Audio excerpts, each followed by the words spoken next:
د کابل ټکی کام وې پاڼې درنو مینوالو په سلامونو مو هرکلی کوم.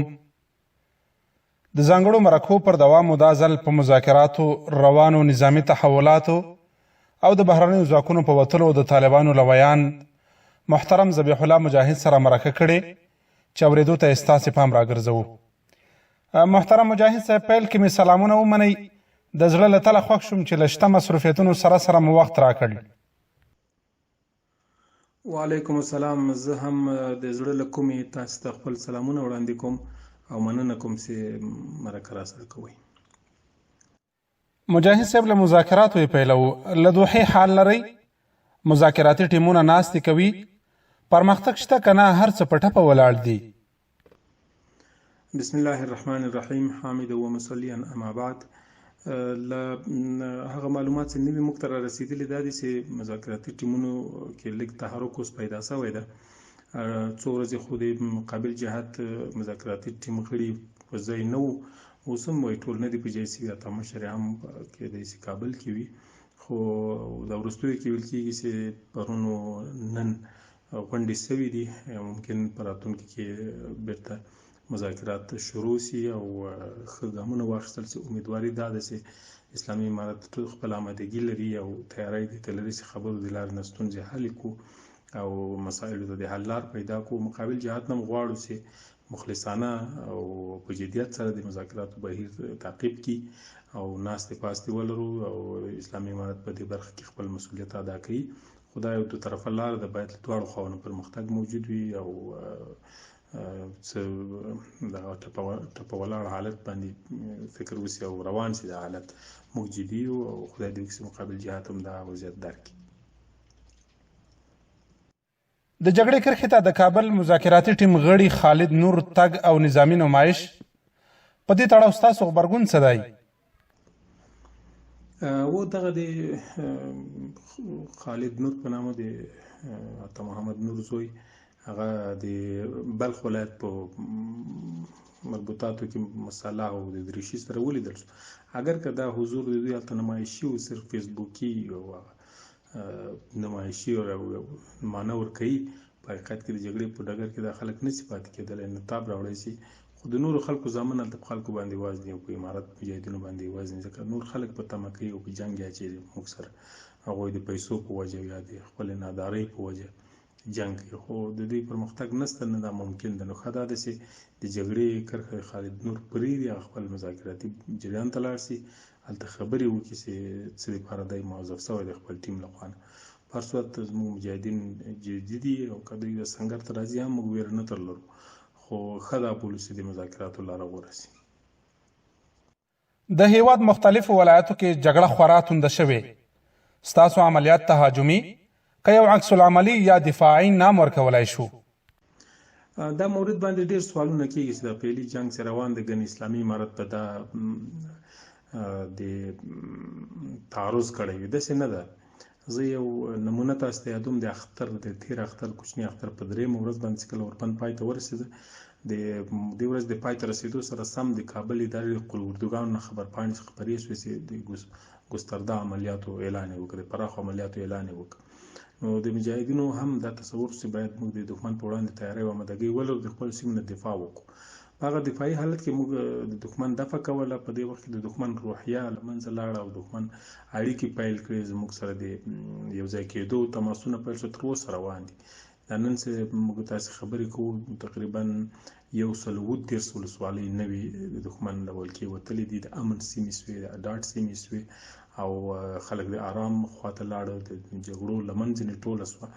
نو دا زموږ له خوا نه اکثره تعرضي نه دی، دا ټول په جنګ نه دی نیول شوي، بلکې خپله تماس کې دا نن هم زه د 3 تماسونو شاهد یم چې په راتلونکې شپه کې به انشاءالله هغه تماسونه که بریالي شول، ډېرې سیمې نورې هم تصفیه شي، عسکر زموږ غېږې ته راځي. موږ هرکلی ورته ویلی ده.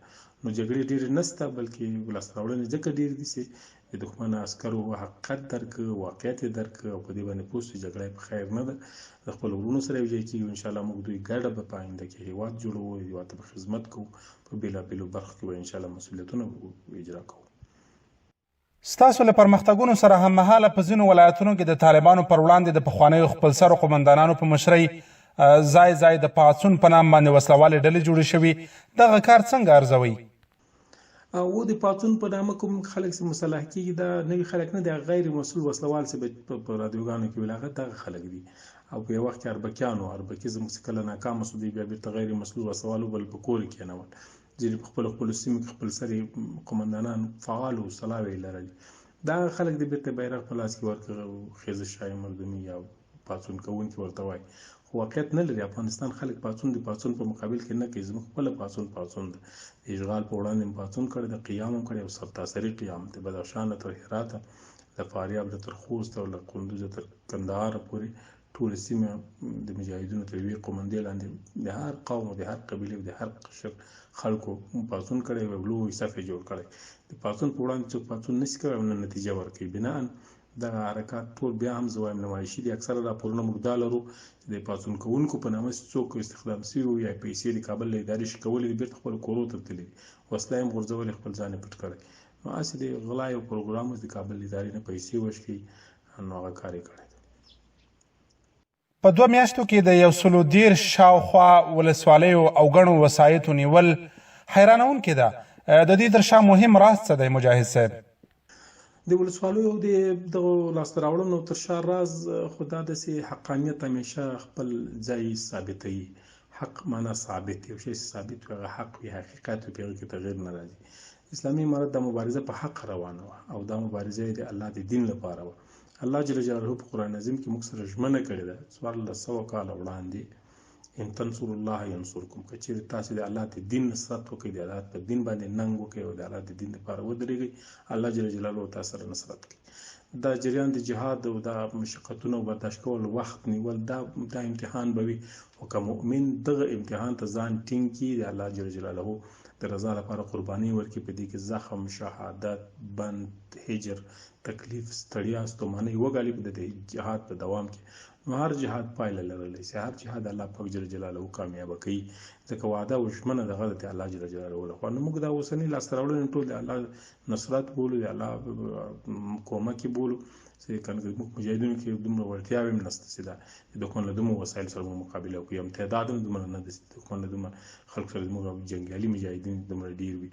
او یا په هر صورت د دښمن په صف کې عسکر جنګېدل، هغه ټول روزل شوي وو، میلیونونه ډالر پرې مصرف شوي وو، په ښو امکاناتو باندې سمبال وو، ښې وسلې درلودې. ولې اوس واقعیت یې درک کړی، هغو په زړه کې الله جل جلاله دا ور واچول چې باید د موږ سره یو ځای شي، جګړې لاره پرېږدي. دا په خپله دی الله کومک او نصرت ته. او د مجاهدینو الحمدلله پیاوړتیا او هغه روحیه قوي او منظم او اطاعت او دغه صف وحدت، دا ټول سره جمع کېږي د دغو فتوحاتو سبب ګرځي. خو موږ بیا هم د خپل کمال نه بولو، نه د امارت کمال بولو، نه د مجاهدینو کمال بولو، بلکې د الله جل جلاله نصرت بولو او خالص نصرت چې د الله جل جلاله د موږ جهاد او قربانۍ او ستړیا قبله کړي، نور امکان لري د موږ ملت دغه ستړیاوې الله پاک رفع کړي.